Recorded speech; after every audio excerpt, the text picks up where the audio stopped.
Hello student, welcome back to my channel Bong বালানেট। তোমাদের ANM GNM কে target করে যে 30 ডেজ লাইফ সায়েন্সেস সিরিজ চলছে তারই আজকে ডে 17। এই ডে 17এও তোমাদের জন্য নতুন 20খানা প্রশ্ন নিয়ে এসেছি। আশা করি এই ভিডিওটি অন্য ভিডিওর মতো তোমাদের জন্য হেল্পফুল হবে। তোমরা পুরো ভিডিওটি দেখো, এটা তোমাদের জন্য ছোট্ট একটা মক টেস্টের মতো হয়ে যাবে। তোমরা এই 20খানা প্রশ্ন থেকে কতগুলো প্রশ্ন নিজেরা করতে পারলে সেটা কমেন্ট বক্সে আমাকে জানাবে। আর তোমাদের জন্য এই সিরিজের সমস্ত ভিডিও এএনএম জিএনএম 2024 বলে প্লেলিস্ট করা রয়েছে, ওখান থেকে দেখতে পারো যারা আগের 16টা ভিডিও দেখোনি। আর এএনএম জিএনএম এর প্রিভিয়াস ইয়ারের কোশ্চেন পেপার সলভ যদি চাও তারও আলাদা প্লেলিস্ট আমার চ্যানেলে দেওয়া রয়েছে, সেখান থেকে দেখতে পারো। দেরি না করে আজকের ক্লাসটা স্টার্ট করছি। দেখো প্রথম কোশ্চেন কি রয়েছে, সিকিমে কোন প্রাণী সংরক্ষণ করা হয়? চারটা অপশন রয়েছে, বানর, গন্ডার, রেড পান্ডা, বাঘ। এখানে যে সঠিক অপশন হবে অপশন কয়েকটা রেড পান্ডা। এরপরে 2 দাগের কোশ্চেন রয়েছে, উদ্দীপকের উৎসের দিকে উদ্ভিদ অঙ্গের চলনকে কি বলা হয়? চারটে অপশন এখানেও রয়েছে, ট্যাকটিক চলন, ট্রপিক চলন, ন্যাস্টিক চলন, কোনোটাই নয়। উদ্দীপকের উৎসের দিকে উদ্ভিদ অঙ্গের চলনকে বলা হয় ট্রপিক চলন। যেমন ধরো উদ্ভিদের মূলের চলন হয় অভিকর্ষের দিকে, সেই জন্য উদ্ভিদের মূলের চলনকে বলা হয় জিওট্রপিক চলন। আবার যেদিকে জল থাকে সেদিকেও কিন্তু উদ্ভিদের মূলের চলন হয়, সেই জন্য উদ্ভিদের মূলের চলনকে বলা হয় হাইড্রোট্রপিক চলন। আবার উদ্ভিদের কাণ্ড, ফুল, ফল, পাতা এগুলো আলোর দিকে চলন ঘটে, সেই জন্য এই ধরনের উদ্ভিদের এই চলনগুলোকে বলা হয় হচ্ছে গিয়ে ফটোট্রপিক চলন। এগুলো একটু মনে রাখবে, এই চলনগুলো কোনটা কোন ধরনের চলন। ট্রপিক চলন উদ্দীপকের উৎসের দিকে হচ্ছে গিয়ে হয়, মানে উদ্ভিদ অঙ্গের চলন হয়। এরপরে রয়েছে 3 দাগের কোশ্চেন, পূর্ব হিমালয় জীববৈচিত্র্য হটস্পটের একটি বিপন্ন প্রজাতি কোনটা?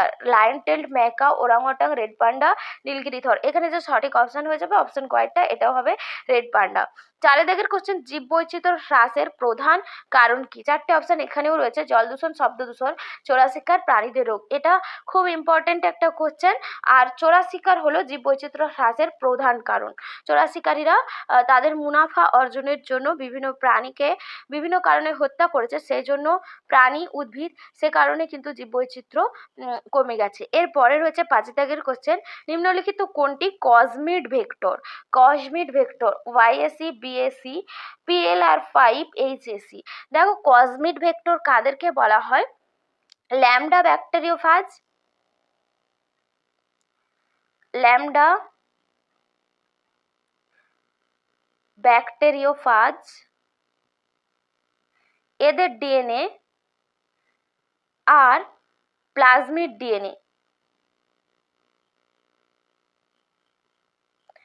এই দুটোকে যখন একত্র করা হয়, একত্র করে এই কসমিড ভেক্টর তৈরি করা হয়। তাহলে কসমিড ভেক্টর কি দিয়ে তৈরি করা হয়? এই ল্যামডা ফাজ ব্যাকটেরিয়ার ডিএনএর মধ্যে প্লাজমিড ডিএনএ প্রবেশ করিয়ে বা এই দুটো ডিএনএকে একত্রিত করিয়ে কসমিড ভেক্টর তৈরি করা হয়।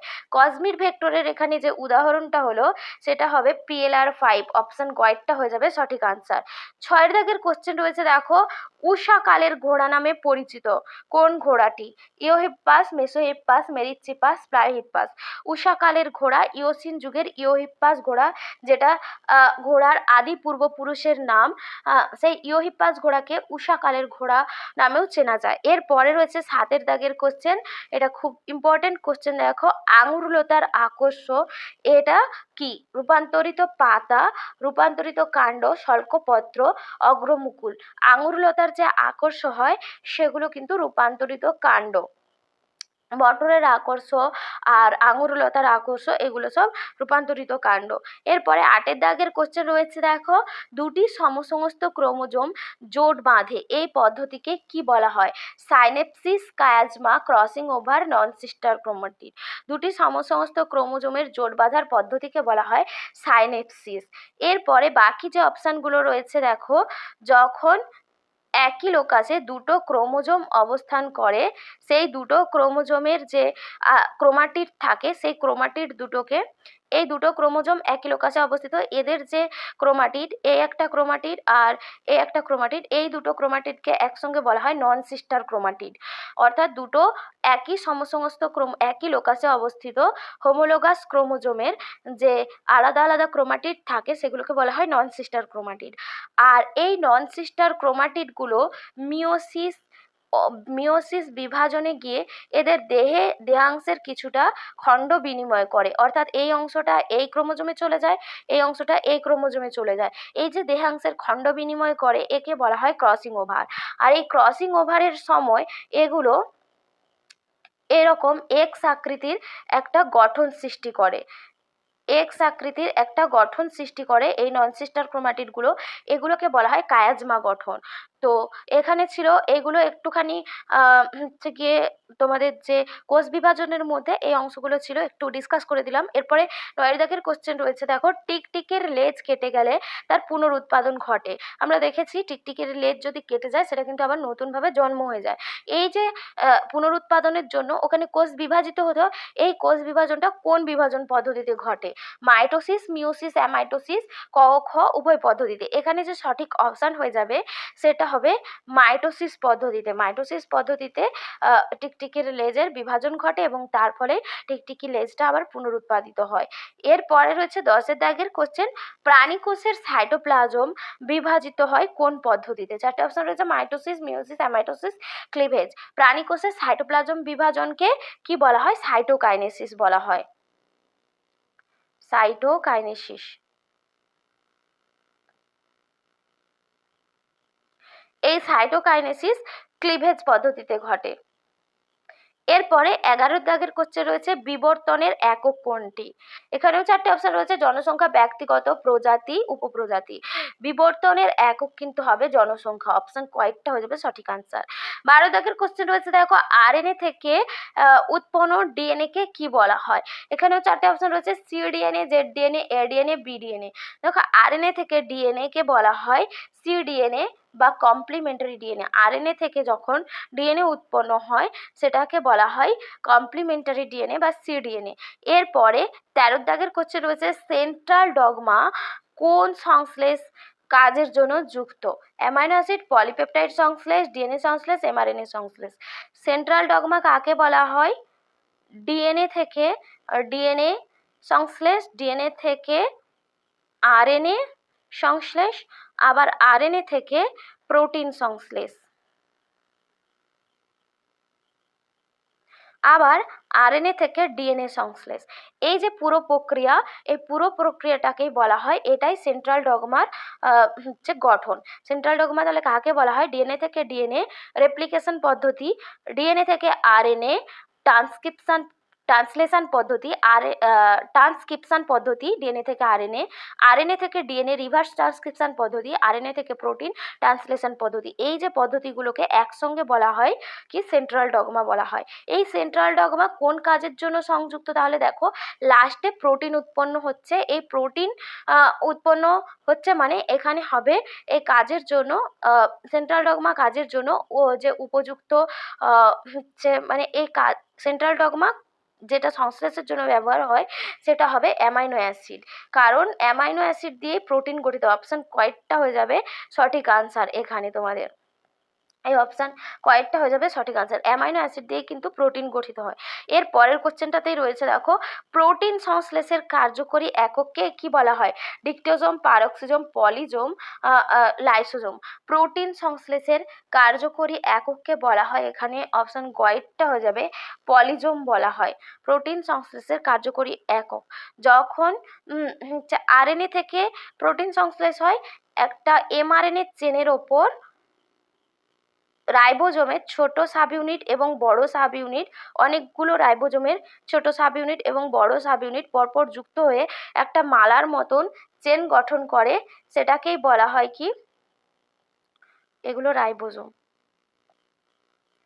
এই চেনকেই বলা হয় পলিজোম বা পলিরাইবোজোম। মানে অনেকগুলো রাইবোজোম একসঙ্গে এমআরএনএ চেনের মধ্যে যখন বসে প্রোটিন সংশ্লেষের সময়, সেই যে প্রক্রিয়াটাকে বলা হয়, সেই যে গঠনটাকে বলা হয় পলিজোম বা পলিরাইবোজোম। সেই জন্য বলেছে প্রোটিন সংশ্লেষের কার্যকরী এককে পলিজোম বলা হয়।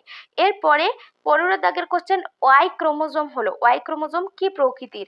Acentric, submetacentric, telocentric, acrocentric. দেখো ওয়াই ক্রোমোজোমের যদি যে এখানে যে অপশানগুলো রয়েছে এর মধ্যে দেখো যে অ্যাক্রোসেন্ট্রিক ক্রোমোজোমের যে বাহু দুটো হয়, একটা বাহু বড় হয়, তারপরে সেন্ট্রোমিয়ারটা থাকে, আর অপর বাহুটা সেখান থেকে ছোট আকৃতির হয়, তার তুলনায় ছোট আকৃতির হয়। অর্থাৎ এখানে সেন্ট্রোমিয়ারটা মাঝামাঝি অঞ্চল বরাবর থাকে না, মাঝামাঝি অঞ্চল থেকে একটু পেরিয়ে থাকে, সেজন্য তার একটা ক্রোমোজোমের একটা বাহু খুব বড় হয়, একটা বাহু খুব ছোট হয়। তো দেখতে অনেকটা দেখো যে আকৃতির মতন দেখতে লাগে, আর ওয়াই ক্রোমোজোমও দেখতে অনেকটা একই রকম, সেই জন্য ওয়াই ক্রোমোজোম হবে অ্যাক্রোসেন্ট্রিক প্রকৃতির। এখানে অপশন ঘয়েরটা হয়ে যাবে সঠিক আনসার। এরপরে 16 দাগের কোশ্চেন রয়েছে, দেখো ব্যাকটেরিওফাজের জেনেটিক বস্তু, ব্যাকটেরিওফাজের জেনেটিক বস্তু কোনটি? এসএসডিএনএ, ডিএসডিএনএ, এসএসআরএনএ, ডিএসআরএনএ। এখানে দেখো এসএস মানে সিঙ্গেল স্ট্র্যান্ড, ডিএস মানে ডবল স্ট্র্যান্ড। এখানে দেখো ব্যাকটেরিওফাজের যে জেনেটিক বস্তু সেটা হবে ডাবল স্ট্র্যান্ড ডিএনএ, ডিএসডিএনএ। অপশন কয়টা হয়ে যাবে সঠিক আনসার। 17 কোশ্চেন রয়েছে, দেখো লেডিক কোষ কোন হরমোন ক্ষরণে সাহায্য করে? Aldosterone, oestrogen, progesterone, testosterone. লেডিকের আন্তঃকোষ থেকে টেস্টোস্টেরন হরমোন ক্ষরিত হয়। অপশন ঘয়টা হয়ে যাবে সঠিক আনসার। 18 কোশ্চেনটাও খুব ইম্পর্টেন্ট কোশ্চেন রয়েছে, দেখো প্রোটিনের গঠনগত এককে কি বলা হয়? Amino acid, amino acid, pyruvic acid, কিটো অ্যাসিড। প্রোটিনের গঠনগত একককে বলা হয় অ্যামাইনো অ্যাসিড। অ্যামাইনো অ্যাসিডগুলো পরপর পেপটাইড বন্ধনী দিয়ে যুক্ত হয়ে প্রোটিন গঠন করে, বা অ্যামাইনো অ্যাসিডের মনোমারগুলো পরপর যুক্ত হয়ে পলিমার গঠন করে, যেটাকে প্রোটিন বলা হয়। তো এটা হচ্ছে, সেই জন্য প্রোটিনের গঠনগত একক হলো অ্যামাইনো অ্যাসিড। 19 দাগের কোশ্চেন রয়েছে, দেখো ডেঙ্গু রোগে কোন রক্তকণিকার সংখ্যা হ্রাস পায়? 4টা অপশন রয়েছে, লোহিত রক্তকণিকা, শ্বেত রক্তকণিকা, অনুচক্রিকা, খ ও গ উভয়ই, মানে শ্বেত রক্তকণিকা, অনুচক্রিকা উভয়ই। এখানে যে সঠিক অপশন হবে, ডেঙ্গু রোগে প্লেটলেটসের সংখ্যা কমে যায়, অপশন গ অনুচক্রিকার সংখ্যা কমে যায়। এরপরে 20 নম্বরের কোশ্চেন, আজকের লাস্ট কোশ্চেন, মানুষের লোহিত রক্তকণিকার গড় আয়ু। খুব সোজা কোশ্চেন, 80 দিন, 100 দিন, 120 দিন, 150 দিন। এখানে যে সঠিক অপশন হবে 120 দিন। আর মানুষের যে লোহিত রক্তকণিকা বা আরবিসি, তার গড় আয়ু 120 দিন। তো এই ছিল তোমাদের 20খানা প্রশ্ন। এই সেটটা তোমাদের কেমন লাগলো কমেন্ট করে জানিও, আর ভালো লাগলে অবশ্যই লাইক করো, বন্ধুদের সাথে শেয়ার করতে ভুলে যেও না। এই পিডিএফগুলো যদি তোমরা চাও, বংবালান টেলিগ্রাম চ্যানেলে জয়েন করবে, ওখানে তোমাদেরকে এই পিডিএফগুলো উত্তর সহ আমি প্রোভাইড করি। এছাড়াও কিছু ছোট ছোট নোটস তোমাদেরকে প্রোভাইড করি, যেগুলো তোমাদের পরীক্ষার জন্য কুইক প্রিপারেশনের জন্য খুব হেল্পফুল হবে। তো আশা করি এই সিরিজটা তোমাদের অনেকের জন্যই অনেক হচ্ছে কি হেল্পফুল হবে। তো সেই জন্য তোমরা পুরো সিরিজটাই দেখো, আমি তোমাদেরকে এটাই সাজেস্ট করব। আজকের ভিডিওটা এখানেই শেষ করছি, আবার দেখা হবে নেক্সট ক্লাসে।